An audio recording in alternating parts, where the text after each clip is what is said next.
네, 시사정담 3인 3색 9월 18일 시작하도록 했습니다. 오늘은 이제 대법원장이 임기 완료가 이 9월 24일입니다. 그래서 그 전에 인사청문회를 거친 김명수 대법원장 후보자 인준 동의가 어떻게 될 것이냐 여부와, 그리고 문재인 대통령이 유엔 총회 참석차 오늘 방미했습니다. 방미 외교 북핵 해법이 한로가 도출될 것인지 주목되고 있습니다. 그러면서 안보 전국 속에서 이 보수가 상당히 기직을 켜고 있다, 이런 분석도 있습니다. 같이 살펴보도록 하겠습니다. 먼저 김명수 대법원장 후보자 인준은 어쨌든 간에 캐스팅 보팅 국민당 손에 놓여 있다, 이런 분석이 많습니다. 예, 그렇습니다. 지금 자유한국당하고 바른정당은 이념 문제를 내걸면서 부적격이라고 지금 하고 있고, 민주당은 흥결없는 적격 후보다 이렇게 하고 있는 상태에서 국민의당이 다시 이제 의원 개개인 자유투표로 맡기겠다고 했기 때문에 그 결과가 어찌 될지 기추가 주목되는 그런 상황입니다. 예, 이 자유투표가 국민의당 김동철 원내대표에 의하면은 이게 헌법기관으로서 의원들의 어떤 이 인사에 대한 투표에서는 아주 적절한 거다, 앞으로도 자유투표를 하겠다, 이런 이야기까지 했는데, 어쨌든 자유투표면은 여당 입장에서 상당히 불안하지 않겠습니까? 그렇죠. 지난번에 이렇게 김희수 헌재 소장 때도 이렇게 자유투표를 했는데 이제 2표 차로 이렇게. 그때도 충분하고 그랬다면서요, 김동철 원내대표가 우원식 원내대표한테 이야기할 때는. 예. 그렇게 이야기했는데 이제 결과는 문제된 부분들인데, 어쨌든 이제 당론으로 국민의당이 이렇게 자신의 이렇게 의사를 명하게 표현하는 것이 굉장히 이렇게 스스로가 봤을 때 굉장히 더 자중 질환에 빠질 수가 있다고 보고 자유투표라고 하는 외피를 쓴 것은 확실한 것 같습니다.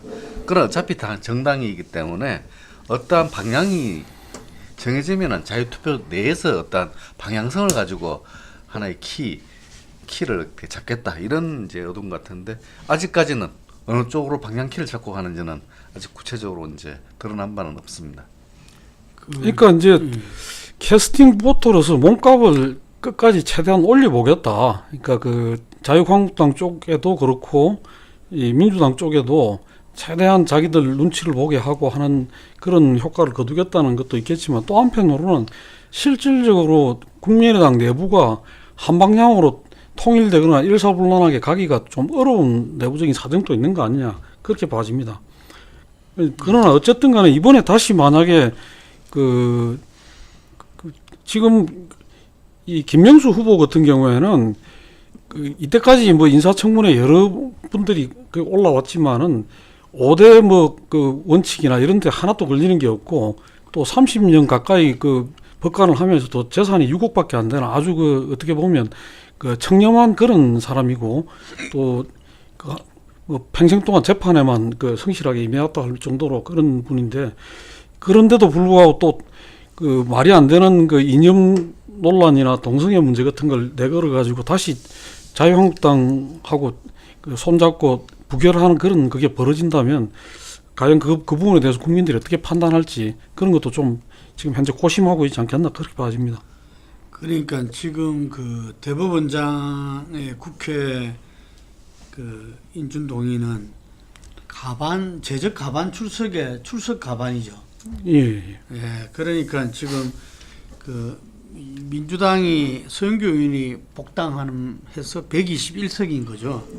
121석. 그래서 가반 150석이 되려면은 이게서 플러스 정의당 6석, 그리고 무소속 여당성이 해서 지난번 한 130석 정도가 그거라고 이야기했죠. 거의 지금 겉으로 보면 자유한국당, 바른정당 합친 숫자하고, 그다음에 민주당하고 정의당 이렇게 무소속 합친 숫자하고 거의 127대 127로 비등비등하고, 나머지 이제 국민의당이 캐스팅 보트를 지는 그런 상태입니다. 예, 그러다 보니까 이제 국민의당 40석의 가반이 찬성으로 와야만이 되는 예. 이런 그 상황인데, 예, 국민의당에서는 상당히 그 안철수 대표가 전당대회를 당 대표를 된 후에 수락 연설문에도 보면은 뭐 싸우겠다는 표현이 열몇 번이나 들어갈 정도로 선명 야당의 기치를 내걸고 지금 그 정부에 대해서 아주 신랄한 비판을 그 이어가고 있는데, 이번에 그 대법원장 부분에도 뭐 본인은 그 사법부의 수장으로서 사법부의 독립과 사법부의 그 균형 있게 해낼 수 있는가를 다 판단해서 그 결정하시면 된다 뭐 이런 이야기를 했는데, 이 부분들이 상당히 독립 균형을 갖다가 강조했는데, 이 부분들이 어찌 보면은 지금 보수 정당 그 한국당과 바른정당에서 이야기하는 그 이념 성향, 편향된 이념 성향, 그리고 그 코드 인사 뭐 이런 부분을 좀 염두에 둔 거 아닌가 이런 이야기도 있어요. 오늘 워딩만 보면 또 그렇습니다. 그러니까 예. 뭐 독립성 강조하고 이런 부분들은 이렇게 어쨌든 이제 자유한국당이나 바른정당이 주장하는 그런 편향 우려 요 부분들에 대해서 설적이 이제 발을 내건 건데, 그렇다고 명확하게 이제 뭐 그쪽으로 간 건 그렇죠. 아니고 진짜 이제 뭐 애매모호하게 지금 가고 있다 이렇게 보시면 될 것 같습니다. 예.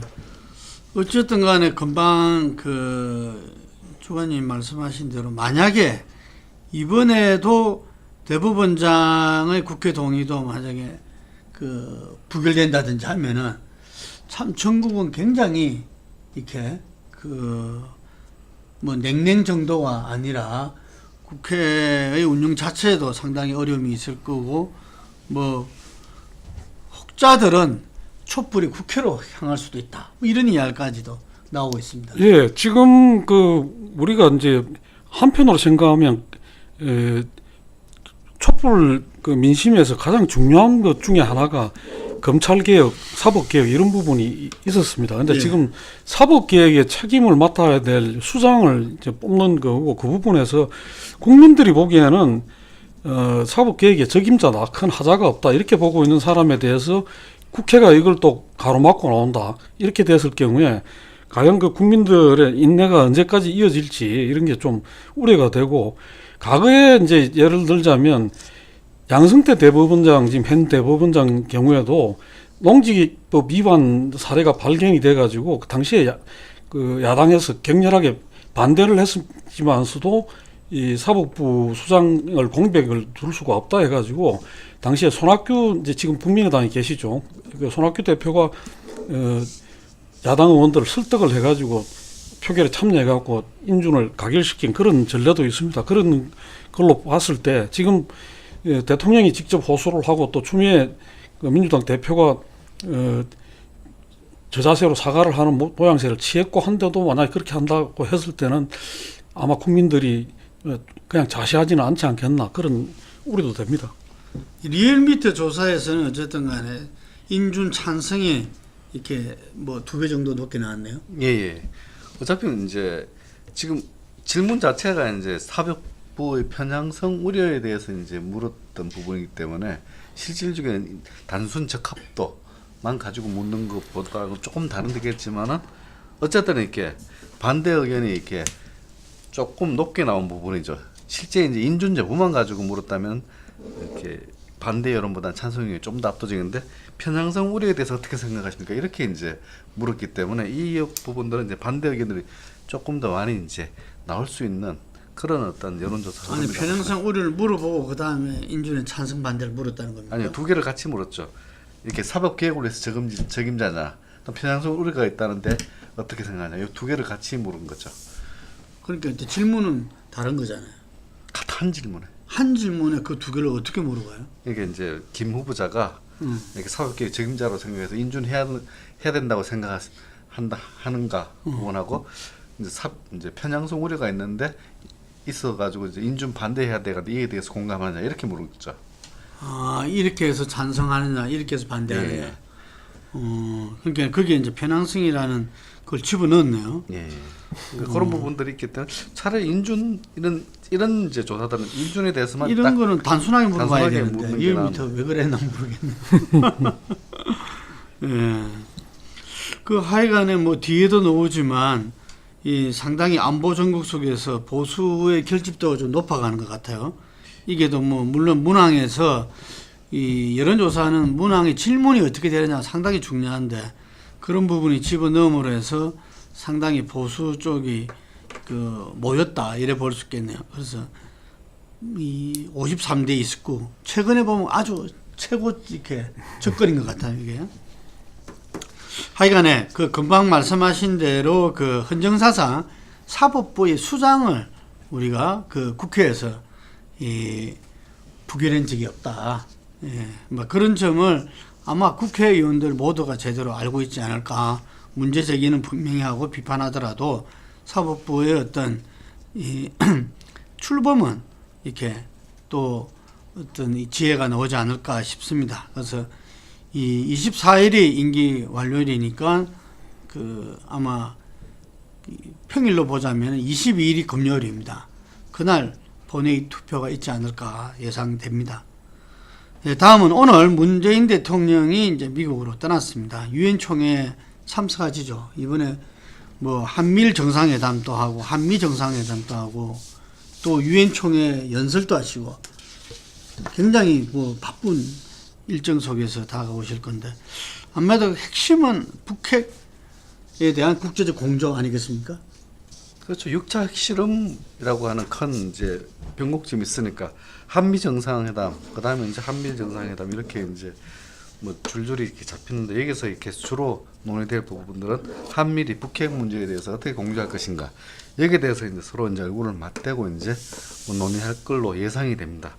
과연 이 속에서 이렇게 문 대통령이 본인이 말했던 대화를 통한 해법, 과연 이렇게 트럼프 대통령과 아베 총리를 이렇게 앞두고 자기 자신의 어떤 의견을 관철시켜낼 수 있을지 이 부분들이 이제 이번에 상당한 관심사가 될 것 같습니다. 그 이번에 보면은 어쨌든 간에 그 유엔에 가셨을 때 지금 안보리 이 결의안이 나와 있지 않습니까? 그래서 이 제재와 압박을 강조하느냐 베를린 선언처럼 그럼에도 불구하고 대화 방안에 대한 어떤 호소도 또 들어가느냐. 지금 분위기에서는 미국이 지금 그 일제히 대북 군사 행동을 경고하고 있는 상황이고 시점 자체가 지금 이 또 유엔 안보리 그 제재 결의안 통과 직후에 열리는 그 총회고 하기 때문에 뭐 베를린 그 선언식의 어떤 그런 내용을 담기는 그 어려울 것이다. 그리고 오히려 한미일 정상이 모인 다음에 지금 트럼프나 아베나 한결같이 더 이상의 대화는 의미가 없다는 식으로 가고 있기 때문에 거기서 같이 그걸 맞춰가지고 대북 제재 강화 이쪽에 이제 초점이 모아질 수밖에 없지 않겠나 그렇게 봐집니다.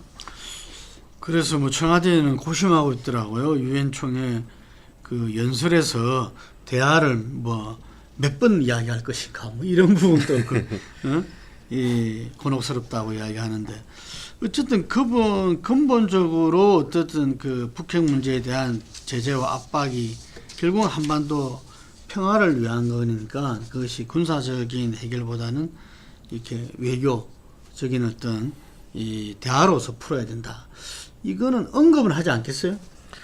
그럼 문 대통령이 이제 일관되게 이렇게 제재와 압박은 이제 대화를 하기 위한 어떤 중요한 핵심 수단으로서 이렇게 쭉 언급을 했는데 요번에 이렇게 유엔 이제 안보리 이제 대북 제재 후에 이틀 후에 이렇게 인도 적장 800만 달러를 이렇게 뭐 하기로 내일 이제 21일 날 그걸 최종 결정하기로 아직 시간 남았지만은 그것도 이제 일정 지원한 걸로 이렇게 가닥을 잡은 걸로 보면은 어쨌든 이렇게 대화 국면 속에서 뭔가를 이제 조금이라도 숨통을 튀고 싶다 이런 생각은 가지고 있는 것으로 보이는데 아까 이제 본부장 말씀처럼 미국과 일본이 원체 완고하게 저렇게 이제 제재와 압박을 하는 상황에서는 어느 정도 해낼 수 있을지 이런 부분들은 이렇게 아직은 미지수라고 볼 수 있습니다. 이제 그런 과정에서 지금 오늘 일부 언론에서도 보도가 되고 있습니다만은 청와대와 어떤 이 참여정부, 국민의 정부의 원로 그룹들, 그러니까 소위 말해서 이제 남북 문제 원로 그룹들하고 의견차가 있다, 북핵 문제 해법에 대한 갈등이 있다, 이런 게 보도가 되고, 이 한미 동맹을 통한 대북 압박에 초점을 두는 게 지금 정부나 청와대 이 외교 안보 라인의 입장이라면, 원로 그룹들은 북미 대화, 남북 대화 이쪽을 중시를 해야 되고, 우리가 어쨌든 북한에 대해서도 이 대화의 어떤 그걸 놓아서는 안 된다, 이런 입장인데, 이 부분에서 지금 상당한 갈등이 있다. 또 그게 오늘 국회에서 또 송영무 국방장관이 국방위 질의응답 과정에서 이 문정인 특보에 대해서 개탄스럽다, 이런 이야기를 함으로써 외부적으로까지 노정이 된 게 아닌가, 그렇게 비치고 있습니다. 송영무 국방장관은 저번에 전술핵 문제에서도 청와대가 불협화음을 갖다가 나타냈었는데, 이번에도 아마 발단이 UDT 이런 특수부대를 참수부대로 이렇게 명명한 부분들에 대한 문정인 특보의 어떤 지적에 대해서 상당히 불쾌하다는 식으로 해서 이런 표현을 한 것 같아요. 그래서 이 외교 안보 라인의 어떤 좀 통일성, 뭐 이런 부분들도 상당히 중요한데, 이게 자칫 잘못하면 혼란과 무능으로 비춰지지 않을까요?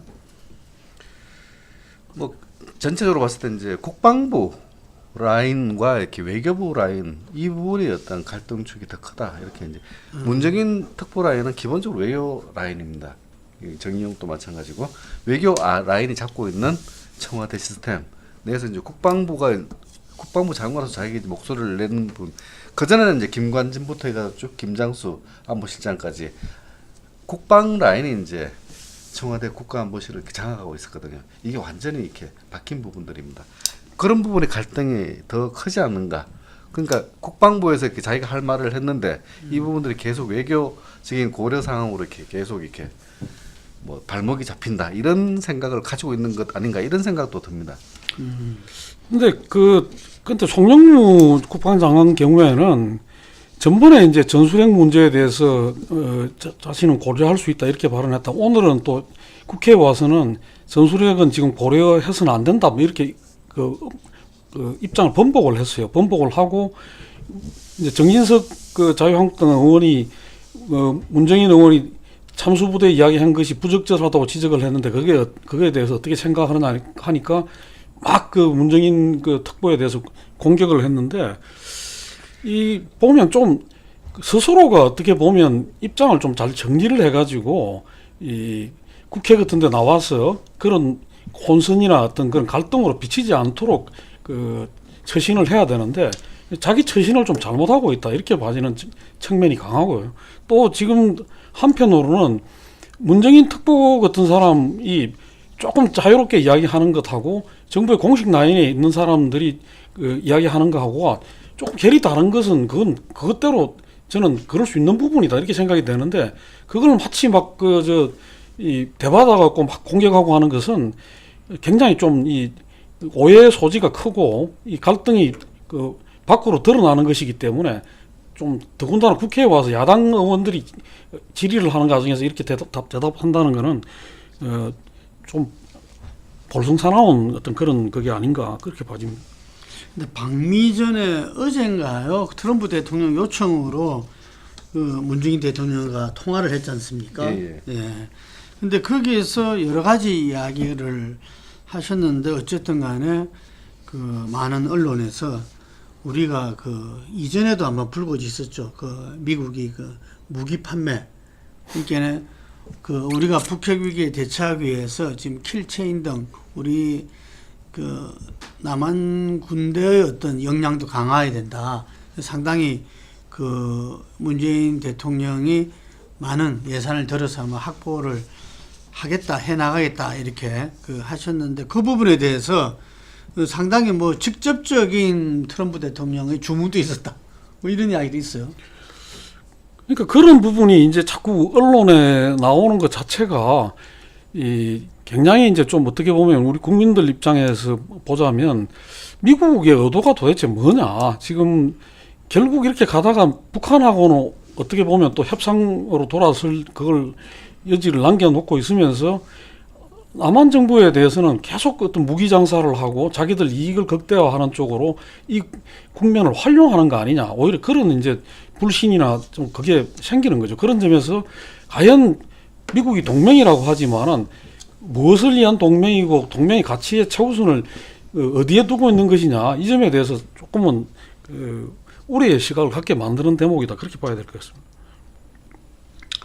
지금 하여간에 이 북한이 6차 핵실험도 하고 그리고 나서 또 이렇게 핵탄도 미사일도 탄도미사일도 이렇게 발사하고 이런 가운데에서 상당히 한미 동맹과 한미일 어떤 이 서로 간의 어떤 공조가 긴밀하게 요구되는 시점에서 이 미국으로부터 이런 압력들 이런 부분에 문재인 대통령이 자유로울 수는 없을 것이다.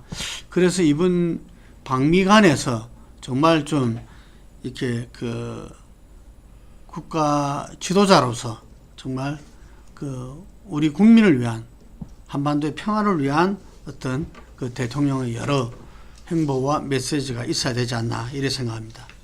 마지막으로는 지금 이 안보 전국 속에 기지개 켜는 보수인데요.